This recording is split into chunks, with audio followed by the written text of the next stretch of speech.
الحمد لله الذي جمعنا مرة ثانية في هذا المسجد الكبير التقوى، والذي أنعم علينا بكثير من النعم ومنها نعمة الإيمان والإسلام والصحة. اللهم صل وسلم وبارك على رسول الله سيدنا ومولانا محمد ابن عبد الله وعلى آله وأصحابه ومن تبع هداه إلى يوم القيامة. اللهم افتح بيننا وبين قومنا بالحق وأنت خير الفاتحين. Hadirin kaum muslimin muslimah, adik-adik yang dimuliakan Allah SWT. Alhamdulillah Allah memberikan izin, kesempatan, peluang emas bagi kita untuk menyelesaikan siang Ramadan yang ke-25. Mudah-mudahan tinggal beberapa hari lagi Allah masih memberikan kesempatan pada kita, kesempatan kesehatan, rezeki yang penuh keberkahan, dan semangat terus untuk istiqomah menjalankan ibadah-ibadah Ramadan, baik malamnya dengan qiyamul lail, i'tikaf, siangnya dengan amalan-amalan siangnya, amalan-amalan salehnya yang lain. Mudah-mudahan Allah masih memberikan kemampuan bagi kita semua sehingga Ramadan hari ini, Ramadan tahun ini, Ramadan yang terbaik di antara Ramadan-Ramadan sebelumnya.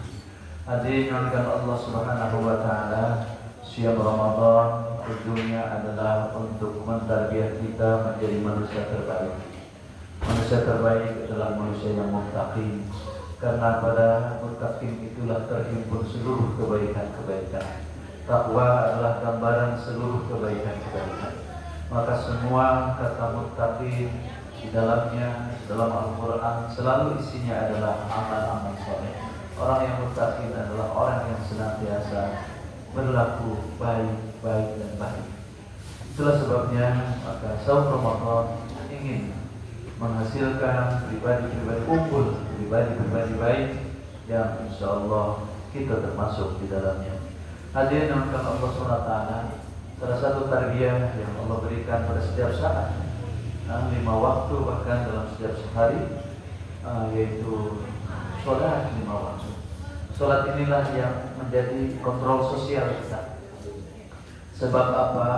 Sebab manusia sering lupa ketika diri berada pada tingkat yang sedang berkuasa, sedang segalanya hebat, segalanya berada, segalanya cukup. Seringkali manusia menempatkan diri pada posisi sebagai orang yang hebat, yang tinggi, lupa, sehingga akibatnya susah mengontrol diri sendiri, karena akan menghasilkan rasa ta'ajub pada diri sendiri karena prestasi-prestasi yang hebat yang tidak pernah gagal dalam menempuh apapun. Sering muncul ta'ajub itu kebanggaan berlebihan, itu akan menimbulkan takabur. Kalau sudah takabur, maka manusia akan menuhankan diri sendiri. Oleh sebab itu, oleh Allah supaya dikendalikan itu dengan diberinya ajaran sholat, di mana kita diingatkan oleh Allah Ta'ala ada berdiri, ada ruku, ada sujud. Itu sebagai perlambang bahwa diri kita tidak akan selamanya tegak, tidak akan selamanya hebat, tidak akan selamanya menjadi orang yang sangat diagung-agungkan oleh bawahan, oleh rakyat, oleh masyarakat. Tapi suatu saat kita pun akan sama seperti rakyat biasa. Maka itulah makna dari ruku itu. Jadi ruku itu menggambarkan bahwa Anda ada hubungan horizontal dengan lingkungan Anda, dengan manusia, dengan hewan, dengan tumbuh-tumbuhan, dengan seluruh makhluk. Ada hubungan kita ini.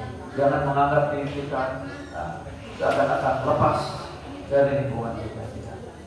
Maka ruku menggambarkan seakan-akan cobalah ruku Anda berada pada posisi horizontal, lihat kanan kiri, oh ada tanam-tanaman, ada tumbuh-tumbuhan, oh ada orang-orang lain, oh ada orang-orang miskin. Tidak semuanya ternyata mendapatkan kekayaan, tidak semuanya menjadi orang-orang hebat, ada juga orang-orang yang lemah. Maka dengan ruku kita ditarbiyah oleh Allah supaya ingat pada posisi kita horizontal bersama manusia. Maka di saat itulah kita mengucapkan Subhana Rabbiyal Azim wa bihamdihi. Subhana artinya apa? Bahwa yang hebat itu hanya Allah, yang maha tidak berkurang itu Allah, yang maha tidak ada kelemahan itu Allah, yang maha sempurna itu Allah. Subhanallah, hanya Allah yang maha suci, suci dari segala kekurangan, suci dari segala butuh pada makhluk, suci dari sifat-sifat yang lemah, suci dari perbuatan-perbuatan yang hina. Sementara kita manusia tidak akan suci seperti Allah, tidak akan selamanya hebat seperti Allah, tidak akan selamanya besar seperti Allah, tidak akan selamanya pintar seperti Allah, tidak akan selamanya kaya seperti Allah. Ada satu saat kita kaya, satu saat kita miskin, satu saat kita sehat, satu saat kita sakit, satu saat kita berada, satu saat kita apa. Itu adalah manusia. Maka hanya Allah yang maha sempurna. Sucikan Allah subhanahu wa ta'ala. Maha suci Engkau ya Allah, Al-Azim yang maha agung.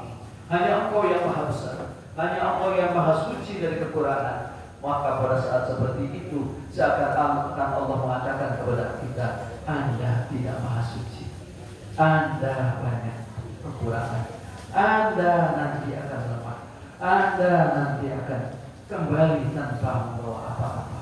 Hanya Allah yang maha besar, hanya Allah yang maha agung. Oleh sebab itu, jangan pernah angkuh dengan sesama. Ketika kita berada, sisihkan apa yang kita miliki untuk sesama. Ketika kita berpuasa, jangan kekuasaan itu untuk melakukan kezaliman.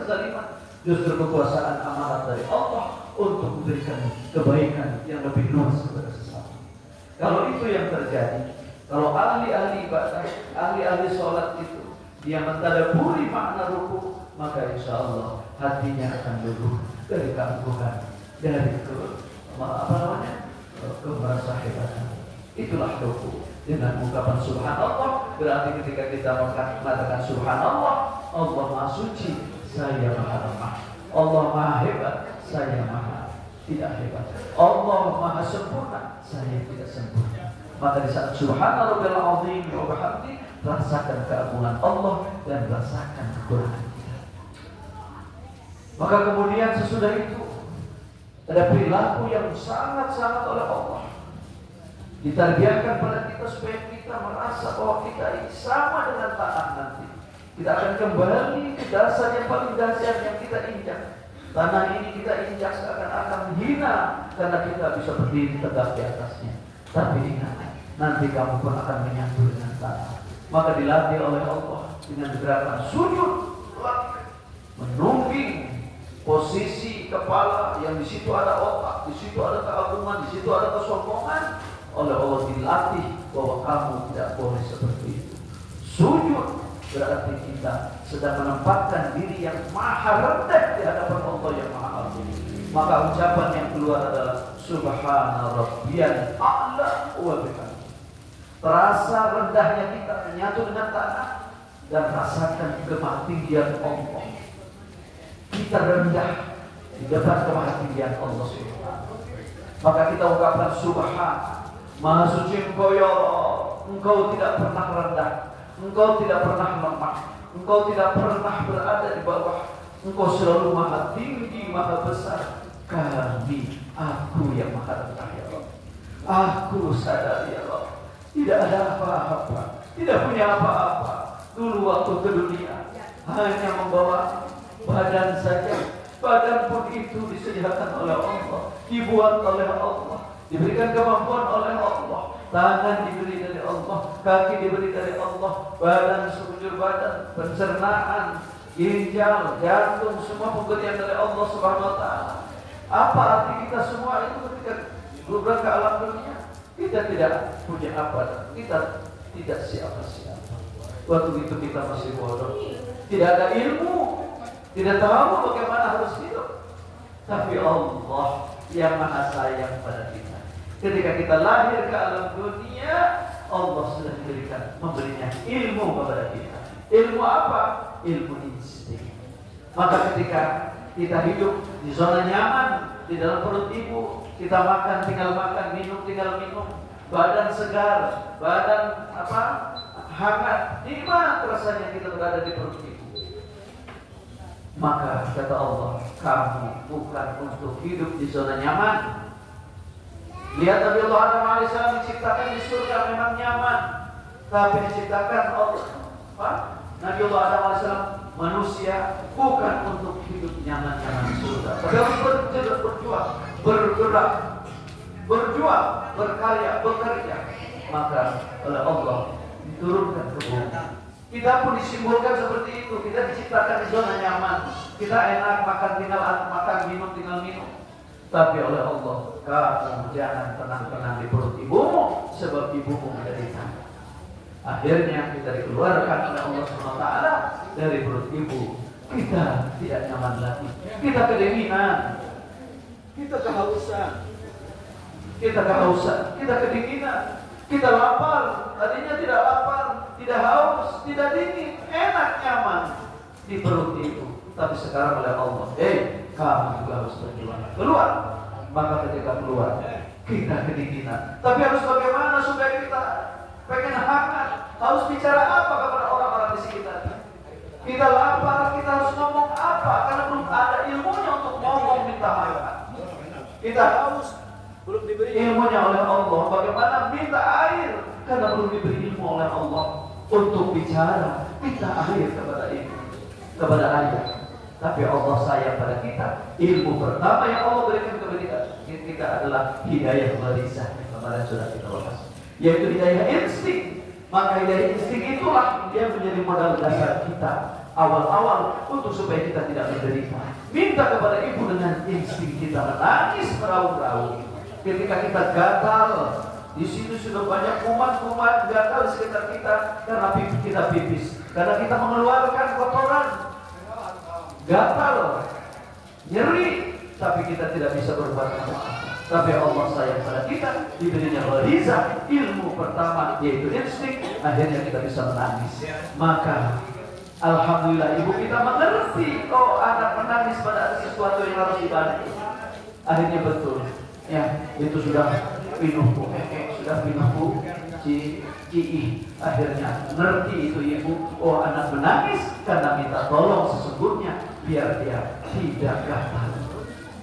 Menangis kelaparan, langsung saja diberi insting kita itu. Bagaimana sekarang yang dulu kita makan lewat perut, lewat ali-ali, tapi sekarang ilmu pertama oleh Allah SWT diberikan kemampuan, tiba-tiba mulut kita didekatkan kepada ASI ibu, langsung pinter bisa menyedot itu ASI. Padahal siapa yang mengajari bisa menyedot itu? Siapa yang mengajari mempergunakan mulut untuk memperoleh makanan pertama? Itu semua adalah hidayah warisah dari Allah SWT. Itu bukti Allah sayang pada kita. Sampai kita pun tidak bisa mencari rezeki, Allah siapkan rezeki. Kita tidak bisa berusaha, tapi Allah berikan ilmu berupa apa? Hidayah warisah. Maka pantasnya kalau kita ini maha rendah di hadapan Allah, maha kurang di hadapan Allah, Allah terbiak kita dengan sujud, dengan mengucapkan subhanallah a'la wa bihamdi, engkau saja yang maha agung, yang maha tinggi, yang maha suci, aku rendah di Allah. Kesadaran itu akan muncul sebab nanti kita pun akan kembali ke tanah, akan kembali lagi menjadi tanah, menjadi hina lagi. Yang mulia tinggal apa? Tinggal ketakwaan kita. Oleh sebab itu, siang ini ingin memuliakan hidup kita. Kalau tubuh kita bisa hancur, bisa rendah, bisa hina, tapi ada yang akan mulia terus, yaitu amal soleh kita, ketakwaan kita. Maka mudah-mudahan dengan Ramadan sebulan penuh ini kita akan berhasil menjadi pribadi yang bertakwa, pribadi yang hebat, pribadi yang mulia, pribadi yang akan bersama dengan kemuliaan Allah, kembali bersama Allah dalam keadaan yang penuh dengan kemuliaan. Itulah saja barangkali makna dari rukun. Alhamdulillah kita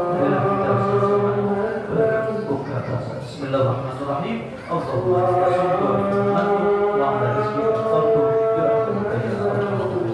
Selamat berbuka puasa. Berkahi iftar kita dan ramadan kita. Terima kasih. Mohon maaf berbuka dadah. Wassalamualaikum warahmatullahi wabarakatuh.